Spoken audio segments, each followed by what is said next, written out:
J'enlève le moteur de mon kart. Pour ce faire, il suffit de enlever l'échappement, donc ça je l'avais déjà fait. L'idée c'est de reculer le moteur pour pouvoir enlever la chaîne puisqu'elle va se détendre. Donc là j'ai déjà commencé à le faire. Une fois que vous avez desserré ces deux vis là qui sont les vis du support moteur, donc il y en a une deuxième ici, il vous faudra desserrer et bouger cette vis là qui permet de maintenir le moteur et faire la tension de chaîne. Vous la reculez assez pour pouvoir reculer votre moteur et enlever votre chaîne.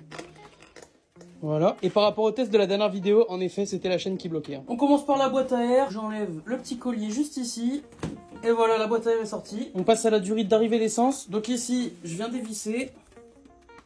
Attention à ne pas perdre les petits éléments là qui sont ici, les filtres, etc. Et on va passer au cache de protection de l'embrayage et du pignon. J'aurais pu prendre un cliquet, ça aurait été plus vite. Ça y est. On passe au circuit d'eau, donc là on enlève les deux durites, tout simplement. Voilà la deuxième. Tant qu'on est de ce côté-là, on peut enlever la chaîne du pignon. Je vais débrancher les arrivées électriques vers mon allumage.